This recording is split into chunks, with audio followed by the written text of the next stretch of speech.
Cardiac exercises are the ones which usually help with the weight loss, and cardiac exercises are walking, running, jogging, riding bicycles, swimming. Those are examples of those type, skipping a rope, that type of exercise. And basically what you want is to do them for between 30 minutes to 1 hour, at least 4 times a week. And when you do them, you want to feel your heart beating. That's the basic I can give you. But you know what? You've even just given an example here. People went for the Ozempic or whatever that they can do once a week.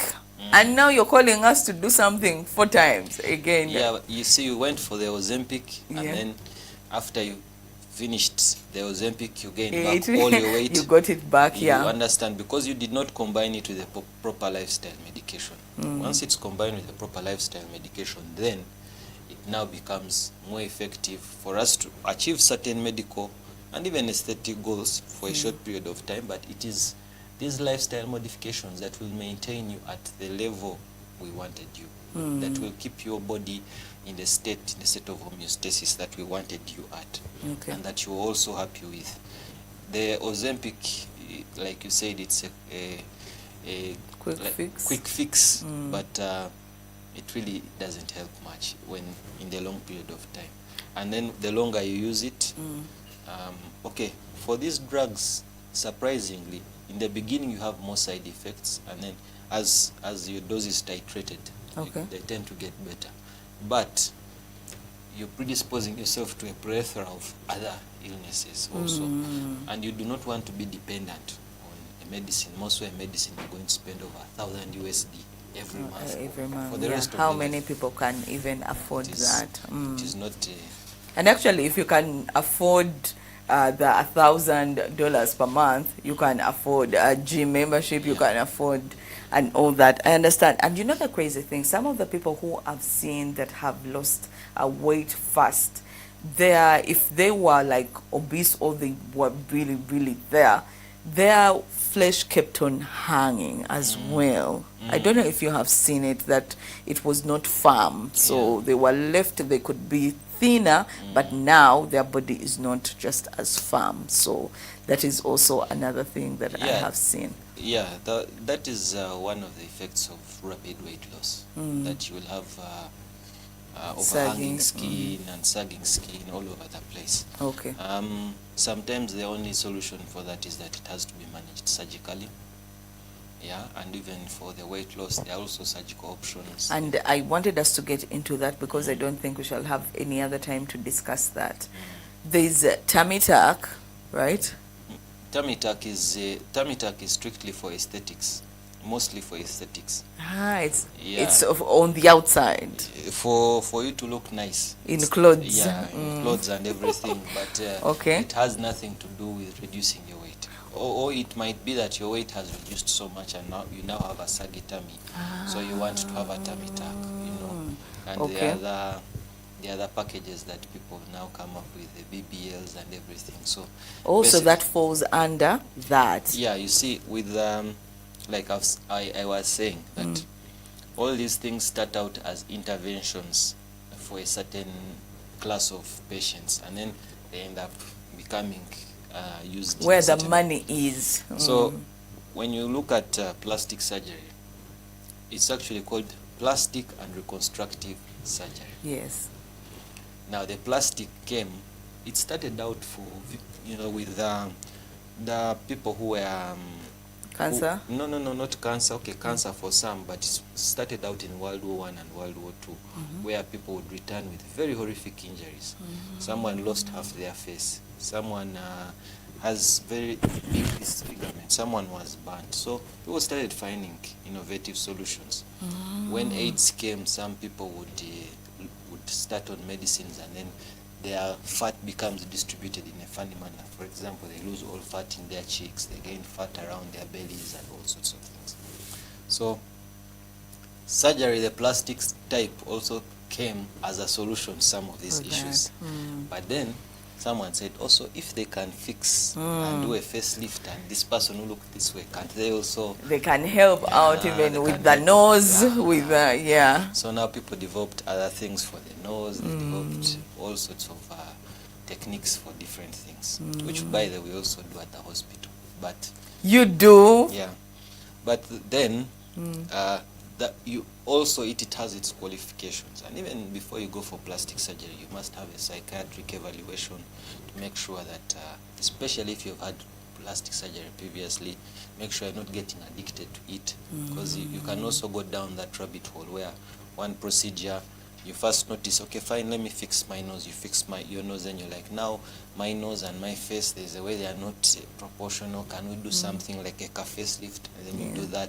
Then you now start fixing something every other day. I don't think I was so interested in ADDY Memorial until I knew you could fix things. Now I am I'm interested. But let's talk very fast about some of these surgical procedures that can be used to lose weight. I know there's something about cutting the stomach, something in bypass. the There's a what they call a gastric bypass, where basically your stomach should be able to hold about maybe 2 to 3 liters maximum of fluid, but I leave you with maybe they would cut the top of the stomach and leave you with the stomach maybe the size of your fist instead of a bag that can contain 2 to 3 liters.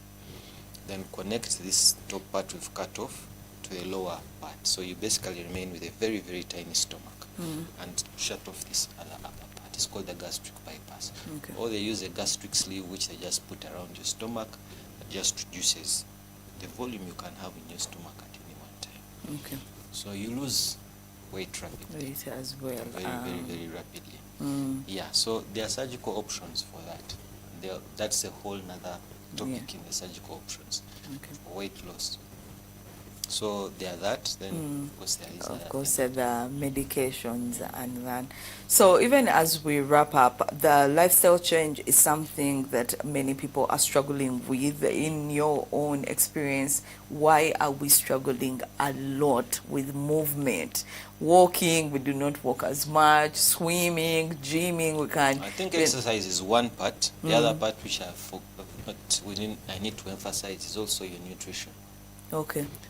I can run a whole marathon if I have a bucket of the popular chicken with me. Yeah. I will not mention it. Yes. It's not really going to help. So the diet also comes in, and the diet, the thing which we usually talk about is we look at avoiding certain foods, of course, especially if you have an underlying illness, and then avoiding ultra-processed foods.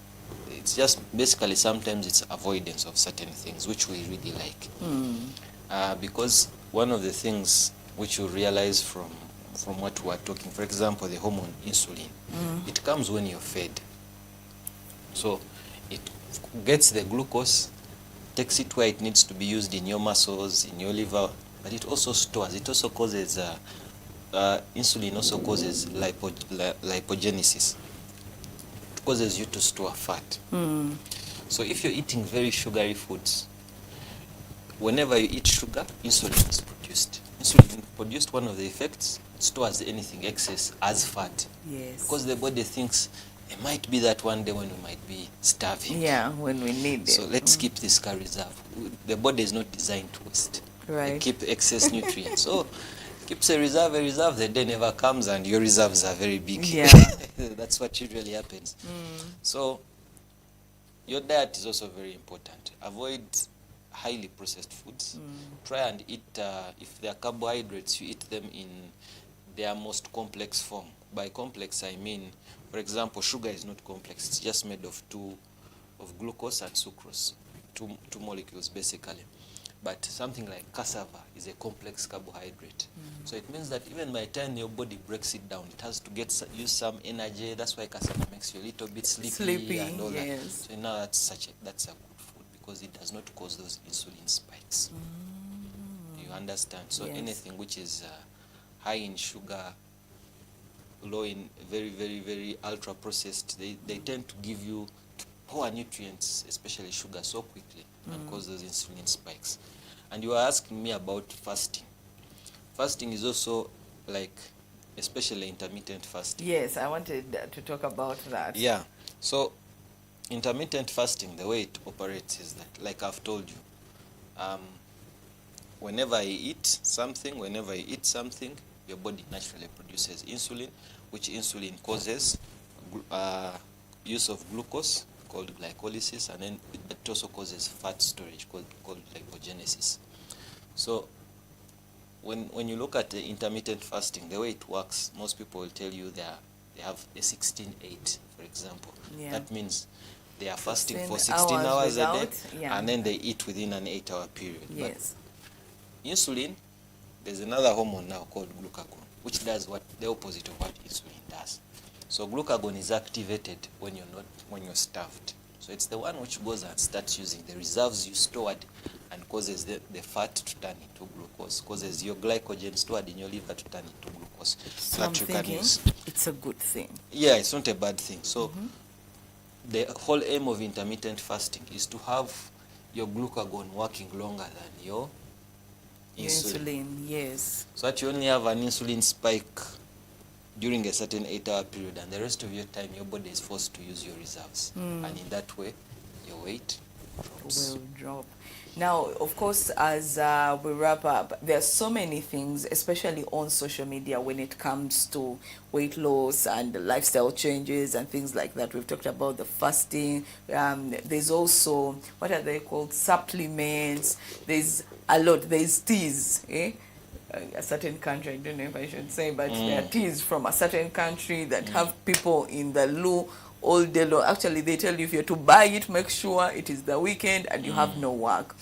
Is there any trend or any advice or like a lifestyle thing that you have seen on social media that you say people should either stay away from it, or it's a good one that people should take? You can give us either both or one, depending. One that you think, you know what, I see people are drumming this up, please stay away from it when it comes to weight loss. Or I've seen people, it's on social media, people are influencing for it, and as a doctor, I actually approve the message.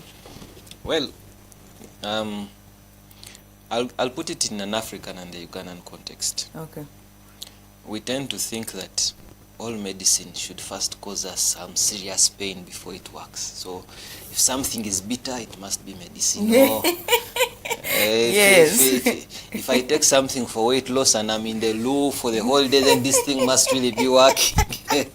But it's not necessarily the truth. You might just have been in the loo for free. Yeah. And that is the truth. For free, okay. Yes. I would advise that whatever thing you want to make, that you think might positively or potentially negatively affect your health, do it with your physician's knowledge, because they will advise you about that particular thing. I don't want to mention, like, to go because on particular issues. What I would say is that supplements, that's why they call them supplements, by the way. You're supplementing. So whatever you're taking, ideally, should be getting from your diet, but for one reason or another. For example, if you live here in Africa, why are you taking vitamin D? Yet you can go out in the sun. You understand? If there are certain minerals which maybe are not available locally in your region, then you should be supplementing on those. Okay. Yeah, and if you're in certain states, if you're pregnant, you need folate for the baby's spine to develop properly. So you need those. Yeah. Those have a certain need that has been discovered, that has been scientifically proven, and that a solution is available for. But if you just say, I'm not healthy, most people wake up, I'm not healthy, I'm no longer feeling light, let me first start with this tea, after that tea I will start exercises on Monday, you will dehydrate yourself for nothing. Yeah, you will dehydrate. I've also interacted with those things. You will dehydrate yourself, you just get the runners for a while and it won't really... Dr. Colin, you tried them. This is a conversation for off the camera. That has been our time. Yeah. Any last remarks for us? Any last remarks for us in terms with weight loss? Weight loss, I can say, is a noble aspiration. Okay. But you should find out, do it in conjunction with your doctor. Because then we'll set targets. We'll find out what is medically advisable. Okay, fine. You're going to lose weight. How much weight do you actually need to lose? What are the methods? What tools do we have in our toolbox that we are going to use? And are we likely to achieve what you want to achieve? And are we likely to achieve it in a manner that is sustainable over a long period of time? Okay. So always do it with your physicians. But mine also is to personally convey thanks to Dr. TV for giving us the opportunity to speak to the community we serve, and to say that we look forward. Long may it be. Amen. Thank you so much.